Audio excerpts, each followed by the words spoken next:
जय श्री राम मित्रों, स्वागत है एक बार फिर से आपका अपने ही चैनल जेबीडी पोस्ट में। हमारी प्रीमियम वीडियोस को आपसे इतना प्यार मिल रहा है, इसके लिए हृदय से धन्यवाद।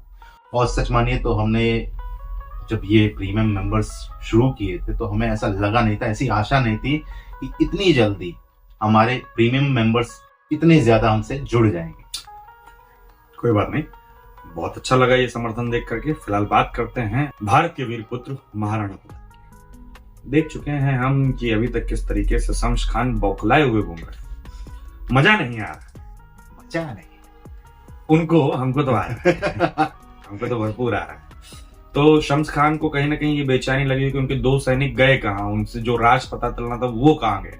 और प्लानिंग हो रही है, जो उनको पहले से अनुभव हो रहा है कि ऐसा कुछ उदय सिंह जी करने वाले हैं, उसी की जानकारी उनको मिलनी थी। तो रहस्यमय तरीके से जब सैनिक गायब हो गए तो उनको ये पक्का हो गया कि कहीं ना कहीं ये जो मैं संशय है हमारे मन में, ये बहुत जल्दी होने वाला है। अच्छा, देखने वाली बात ये है कि शम्स खान भी तैयार है, लेकिन शम्स खान की एक आदत रही है, जितना हम लोगों ने नोटिस किया है, कि उसको सब कुछ जब पहले से पता रहता है तो उसको करने में बहुत मजा आता है, खेलने में बहुत मजा आता है। अभी क्या है, शम्स खान को सामने सरप्राइज आएगा। जब भी आएगा इस सरप्राइज के लिए शम्स खान तैयार हैं कि नहीं, ये हमें पता चलेगा एपिसोड में। फिलहाल जो क्रीड़ा स्थल हुआ करता था कवि प्रताप के लिए, आज वही महल प्रताप के लिए एक शतरंज का मैदान हो गया है, जहां पे हर तरफ कोई ना कोई षड्यंत्र चल रहा है। जब से उदय सिंह जी को ये लगा कि हाँ, मेरा पुत्र प्रताप जो है अब उत्तरदायित्व तो निभा सकते हैं, इस लायक हो गए, आज के समय में वो उस चीज के लिए तैयार हो गए कि देश प्रेम के लिए अगर मुझे अपने प्राण भी त्यागने पड़ गए, जो कि हमेशा होता है, लेकिन इस समय आर या पार की स्थिति उन्होंने बना ली है कि अगर मैं नहीं रहा, क्योंकि कहीं ना कहीं उनकी जिम्मेदारी थी कि अगर मैं नहीं रहूंगा मेवाड़ का क्या होगा, राज्य का क्या होगा। रावत जी से उन्होंने कहा कि हम साका के लिए तैयार हैं। साका का तात्पर्य यह है, करो या मरो, या तो जीतना है या तो मरना है। और अगर मैं नहीं रहा तो भी मेवाड़ जो है वो अनाथ नहीं होगा, और रावत जी की जिम्मेदारी रहेगी कुंवर प्रताप जी को गाइड करने। चलिए बिना ज्यादा बात किए शुरू करते हैं एपिसोड 8 पार्ट 8।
बरसों पहले जो त्याग, बलिदान और वीरता आपने दिखाई थी, समय आ गया है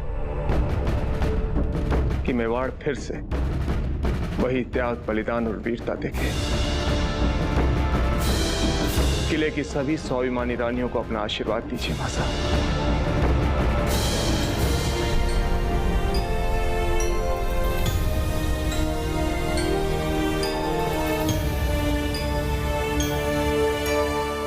रानी सा मेवाड़ नाथ पधार रहे हैं। मेवाड़ नाथ इधर ही पधार रहे हैं। आप लोग शीघ्र ही जाइए।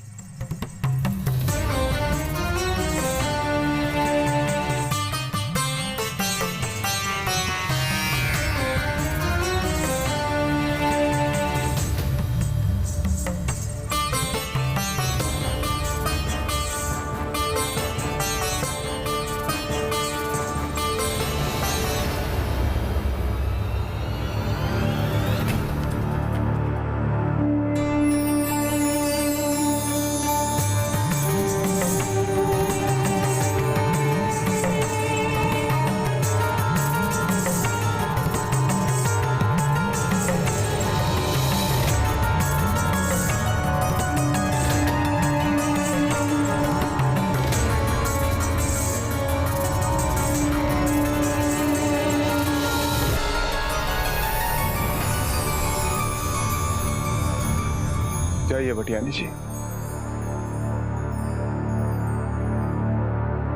अपनी शैया पे जाके आराम कीजिए। हुक्म आप। हमें महारानी जयवंताबाई के पास किसी विशेष कार्य से जाना है, इसलिए आज हमारी प्रतीक्षा मत कीजिएगा। और वैसे भी ऐसी हालत में आप जितना आराम करें उतना आपके लिए अच्छा है।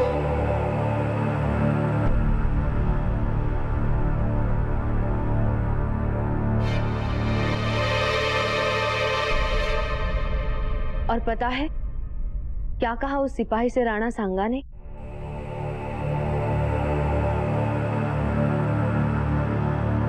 कुंवर जी सो गए क्या?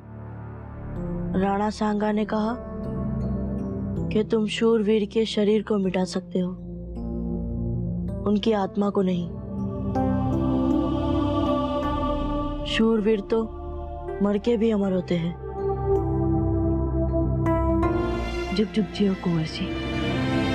महारानी सा मेवाड़नाथ पधार रहे हैं। राणा जी इस समय यहाँ?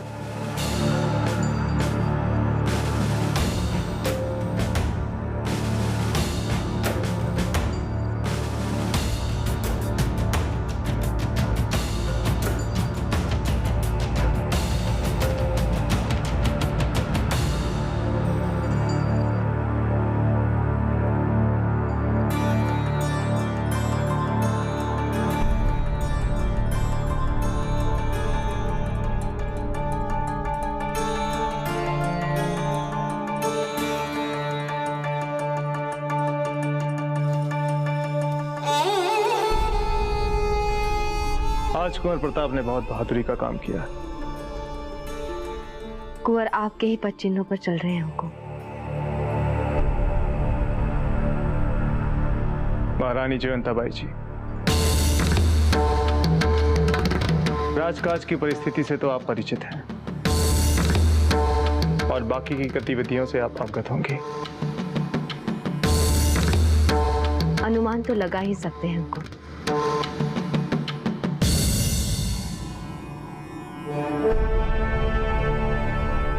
इस राज्य की सभी महिलाओं के लिए आप एक आदर्श, और आज आपके सामने वो घड़ी आ गई जब आप इस कुल के बलिदानों की परंपरा को आगे बढ़ाएं, आने वाली पीढ़ियों के लिए एक उदाहरण बन जाए और इतिहास में हमेशा हमेशा के लिए अमर हो जाए।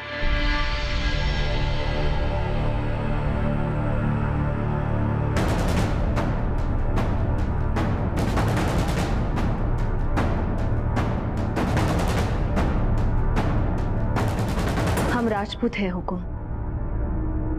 अपने जन्म से ही हम मातृभूमि के ऋण को समझने लग जाते हैं। अब चिंता मत कीजिए, हम हमारा क्षत्रिय धर्म पूरी निष्ठा के साथ निभाएंगे और औरों को भी उसे निभाने के लिए प्रेरित करेंगे।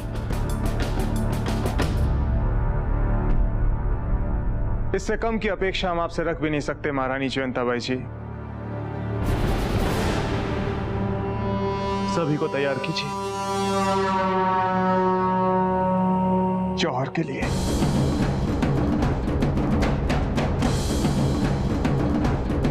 राणा जी, आप अपना धर्म निभाएं, हम हमारा निभाएंगे। हम इसी समय इसकी तैयारियां आरंभ करवाते हैं। पर बच्चों के लिए क्या सोचा है आपने हुकुम?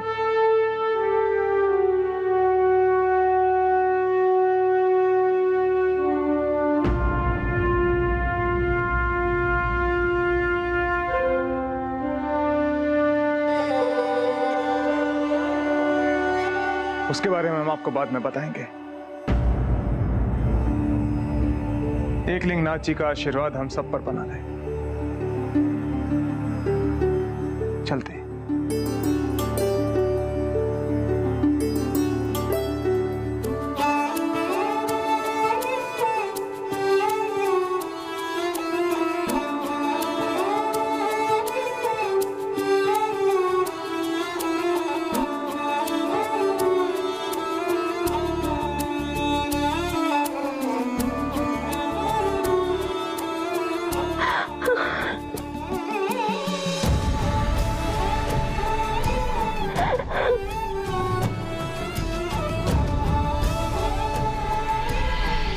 जौहर, इस शब्द में बहुत डरावनी भावना उत्पन्न हो रही है।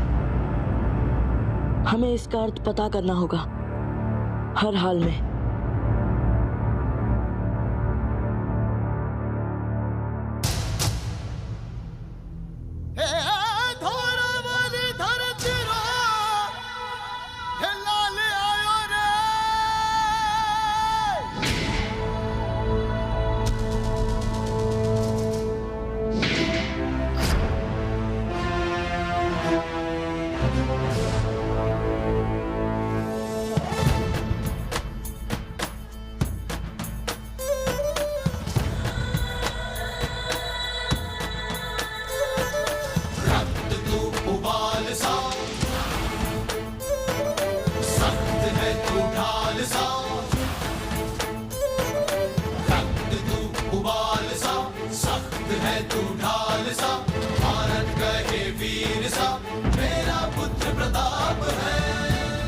बाबूजीराज, गणी खमासों, इतनी सुबह सुबह बुलावा, अभी तो रात जैसा ही लग रहा है।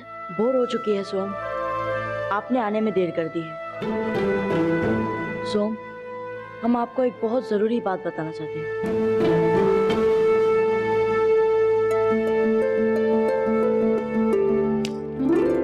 ओहो सोम, ये सोने का समय नहीं है, अपनी आंखों को पूरी तरीके से खुली रखने का समय है। सो कौन रहा था बाबूजीराज? मैं तो ध्यान कर रहा था। ध्यान? हाँ हाँ, जानते हैं हम आपका ध्यान। अब ध्यान से हमारी बातें सुनिए सोम। हुकुम।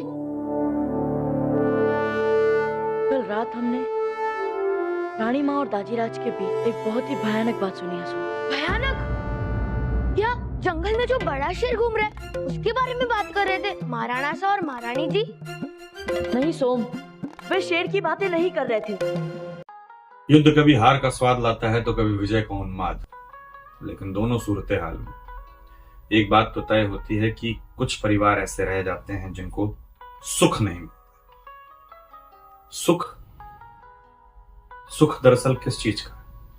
सुख उनके परिवारजनों के घर वापसी ना आने का, क्योंकि चाहे विजय हो और चाहे पराजय, दोनों ही घटनाक्रम में कुछ लोगों को वीर गति प्राप्त हो ही जाती है।